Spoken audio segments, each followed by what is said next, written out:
I have always described myself as a compassionate person.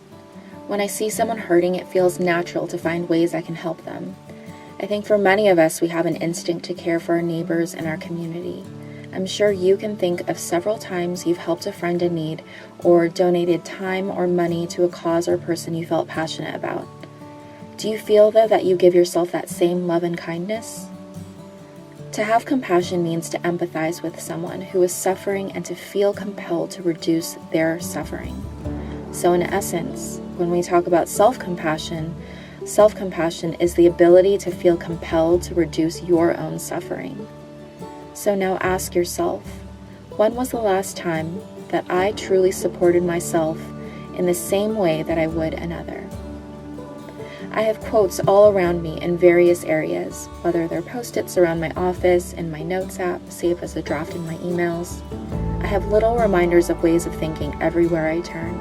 And one of the quotes I have written down is, "You have to care about yourself before you can really care about other people." If you are continually judging and criticizing yourself while trying to be kind to others, you are drawing artificial boundaries and distinctions that only lead to feelings of separation and isolation. I believe we are all interconnected as one in some way, yet when we don't show ourselves self-compassion, we are separating ourselves from others in our community. That somehow we do not deserve the same kindness and same treatment as we give to them. Dr. Kristen Neff studies self-compassion work, and she has broken down self-compassion into 3 elements. I share this because I think knowing even the foundation of what self-compassion is rooted in can help bring grounding to you anytime you feel you need less judgment and more healing towards yourself. The first is self-kindness versus self-judgment. Self-kindness is more than saying be kind to yourself or give yourself love. Self-kindness is an active word. Self-compassion is an active word. I can recall many times where I've talked to friends who've gone through difficult times, and I make sure to hold space for them.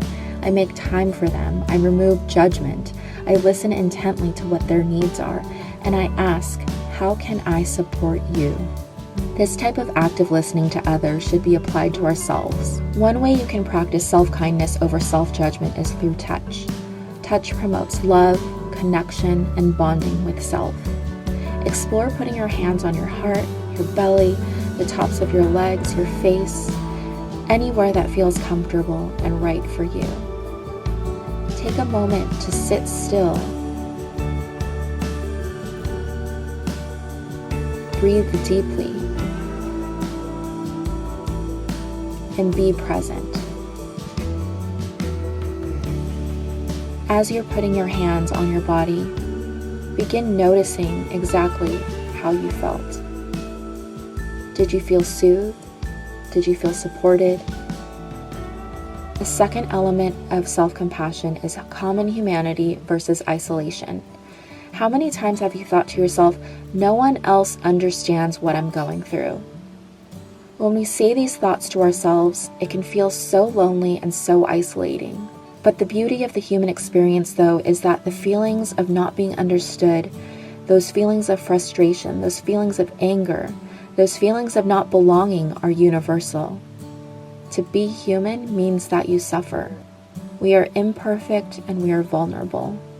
And through vulnerability and letting go, we can recognize that this is not a me experience. It is an us one. And lastly, mindfulness versus over-identification. When we place self-harming thoughts onto ourselves, it can be easier to believe that we are our thoughts, rather than understanding that our thoughts are fleeting. They are moments in time where we feel one way or we feel another. Neither is good, neither is bad. They just are. The very essence of mindfulness is non-judgment. We simply observe what is.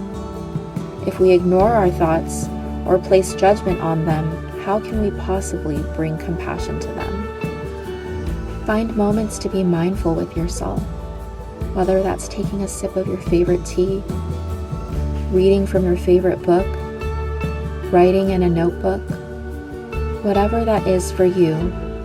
Make the time to find some mindfulness, to find some self-compassion in your day.